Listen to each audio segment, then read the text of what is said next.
ओम श्री गणेशाय नमः। ओम श्री रामायण पाठ आरंभ। ओम श्री सीतारामचंद्राभ्याम नमः। ओम हे भोलेनाथ माता पार्वती, ओम हे माँ दुर्गा, ओम हे श्री सीताराम जी, ओम हे हनुमान जी। मैं आपका स्मरण करते हुए श्री रामायण का पाठ आरंभ करती हूँ। अपना आशीर्वाद दीजिए। आपके श्री चरणों में मेरा सादर चरण स्पर्श प्रणाम है, नमस्कार है। ओम हे हनुमान जी, आपको मेरी ओम जय सीताराम जी की राम राम जी। ओम 43वां सर्ग। ओम भगीरथ की तपस्या से संतुष्ट हुए भगवान शंकर का गंगा को अपने सिर पर धारण करके बिंदु सरोवर में छोड़ना और उनका सात धाराओं में विभक्त हो भगीरथ के साथ जाकर उनके पितरों का उद्धार करना। ओम श्री राम देवादिदेव ब्रह्मा जी के चले जाने पर राजा भगीरथ पृथ्वी पर केवल अंगूठे के अग्रभाग को टिकाए हुए खड़े हो 1 वर्ष तक भगवान शंकर की उपासना में लगे रहे। वर्ष पूरा होने पर सर्वलोक वंदित उमावल्लभ भगवान पशुपति ने प्रकट होकर राजा से इस प्रकार कहा, नरश्रेष्ठ, मैं तुम पर बहुत प्रसन्न हूँ। तुम्हारा प्रिय कार्य अवश्य करूँगा। मैं गिरिराज कुमारी गंगा देवी को अपने मस्तक पर धारण करूँगा।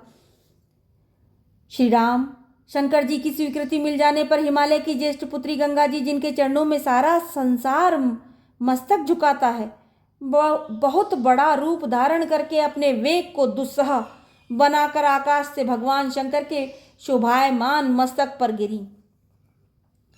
उस समय परम दुर्धर गंगा देवी ने यह सोचा था कि मैं अपने प्रखर प्रवाह के साथ शंकर जी को भी साथ लेकर पाताल में घुस जाऊंगी। उनके इस अहंकार को जानकर त्रिनेत्रधारी भगवान शिव कुपित हो उठे। उनके इस अहंकार को जानकर त्रिनेत्रधारी भगवान हर भोलेनाथ कुपित हो उठे और उन्होंने उस समय गंगा जी को अदृश्य कर देने का विचार किया। पुण्य स्वरूपा गंगा भगवान रुद्र के पवित्र मस्तक पर गिरी। पुण्य स्वरूपा गंगा भगवान रुद्र के पवित्र मस्तक पर गिरी। उनका वह मस्तक जटामंडल रूपी गुफा से सुशोभित हिमालय के समान जान पड़ता था। उस पर गिरकर विशेष प्रयत्न करने पर भी किसी तरह वे पृथ्वी पर ना जा सकी। भगवान शिव के जटा जाल में उलझकर किनारे आकर भी गंगा देवी वहां से निकलने का मार्ग न पा सकी और बहुत वर्षों तक उस जटाजूट में ही भटकती रहीं। रघुनंदन भगीरथ ने देखा गंगा जी भगवान शंकर के जटामंडल में अदृश्य हो गई हैं। तब वे पुनः वहां भारी तपस्या में लग गए। उस तपस्या द्वारा उन्होंने भगवान शिव को बहुत प्रसन्न किया। तब महादेव जी ने गंगा जी को बिंदु सरोवर में ले जाकर छोड़ दिया। वहां छूटते ही उनकी 7 धाराएं हो गईं। हलांदिनी, पावनी और नलिनी, ये कल्याणमय जल से सुशोभित गंगा जी की 3 मंगलमयी धाराएं पूर्व दिशा की ओर चली गईं। ये कल्याणमयी जल हलांदिनी, पावनी और नलिनी, ये कल्याणमय जल से सुशोभित गंगा की 3 मंगलमयी धाराएं पूर्व दिशा की ओर चली गईं। सुचक्षु, सीता और महानदी सिंधु, ये 3 शुभ धाराएं पश्चिम दिशा की ओर प्रवाहित हुईं। ये 3 शुभ धाराएं पश्चिम दिशा की ओर प्रवाहित हुईं। उनकी अपेक्षा जो 7वीं धारा थी वह महाराज भगीरथ के रथ के पीछे पीछे चलने लगी। महातेजस्वी राज ऋषि भगीरथ भी दिव्य रथ पर आरूढ़ हो आगे आगे चले और गंगा उन्हीं के पथ का अनुसरण करने लगी। इस प्रकार वे आकाश से भगवान शंकर के मस्तक पर और वहां से इस पृथ्वी पर आई थी। गंगा जी की यह जलराशि महान कलकल नाद के साथ तीव्र गति से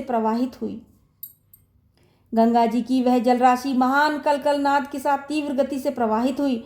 मत्स्य, कच्छप और शिंशुमार सूंस झुंड के झुंड उसमें गिरने लगे। उन गिरे हुए जल जंतुओं से वसुंधरा की बड़ी शोभा हो रही थी।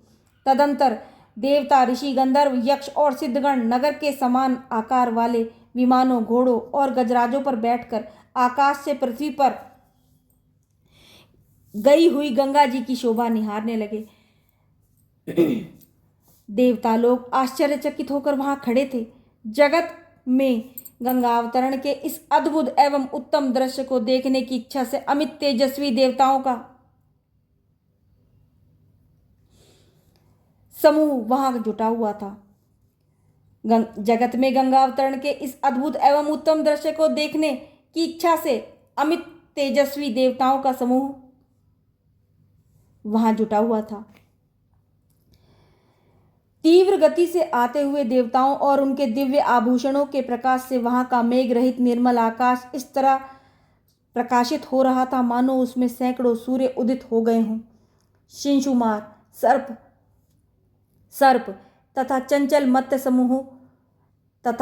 मत्स्य समूहों के उछलने से गंगा जी के जल से ऊपर का आकाश ऐसा जान पड़ता था मानो वहां चंचल चपलाओं का प्रकाश सब ओर व्याप्त हो रहा हो।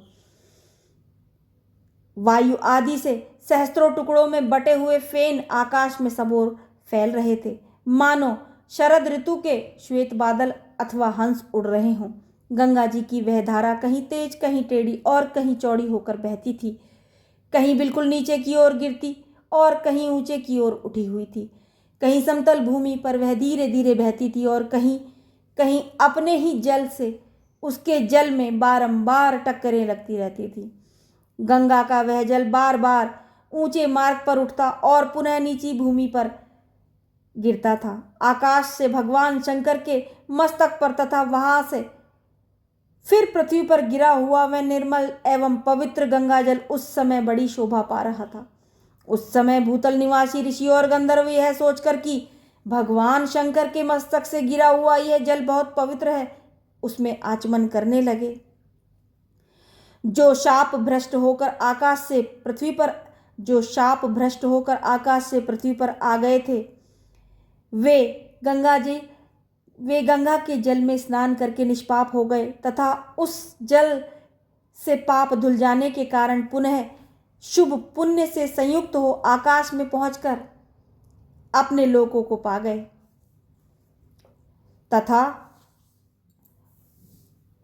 तथा उस जल से पाप धुल जाने के कारण पुनः शुभ पुण्य से संयुक्त हो आकाश में पहुंचकर अपने लोकों को पा गए। उस प्रकाशमान जल के संपर्क में आनंदित हुए संपूर्ण जगत को सदा के लिए बड़ी प्रसन्नता हुई।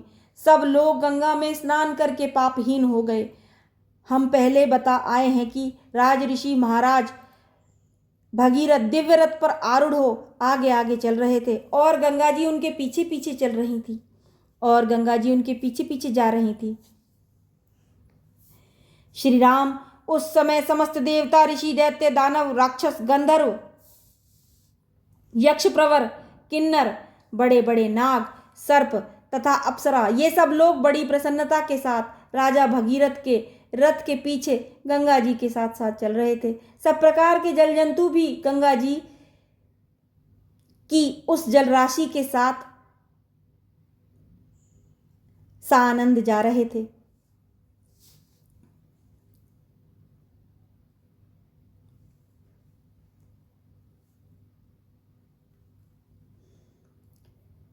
जिस ओर राजा भगीरथ जाते उसी ओर समस्त पापों का नाश करने वाली सरिताओं में श्रेष्ठ यशस्विनी गंगा भी जाती थी। उस समय मार्ग में अद्भुत पराक्रमी महामना राजा जनहू यज्ञ कर रहे थे। गंगा जी अपने जल प्रवाह से उनके यज्ञ मंडप को बहा ले गईं।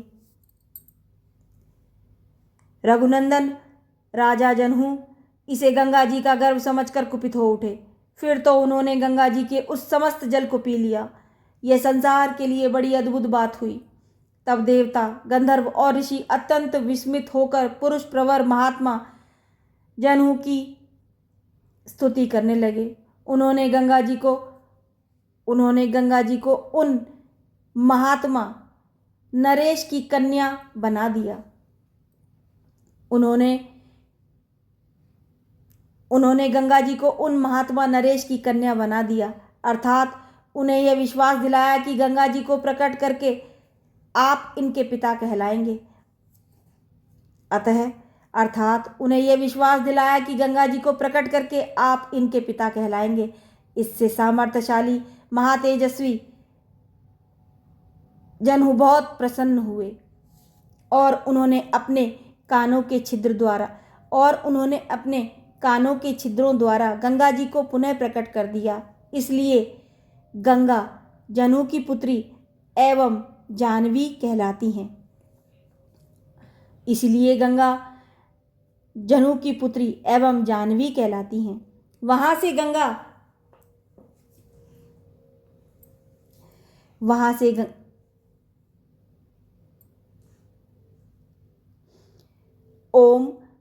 गंगा फिर भगीरथ के रथ का अनुसरण करती हुई चली। उस समय सरिताओं में श्रेष्ठ जाह्नवी समुद्र तक जा पहुंची और राजा भगीरथ के पितरों के उद्धार रूपी कार्य की सिद्धि के लिए रसातल में गईं। राज ऋषि भगीरथ भी यत्नपूर्वक गंगा जी को साथ ले वहां गए। उन्होंने शाप से भस्म हुए अपने पितामहों को अचेत सा होकर देखा।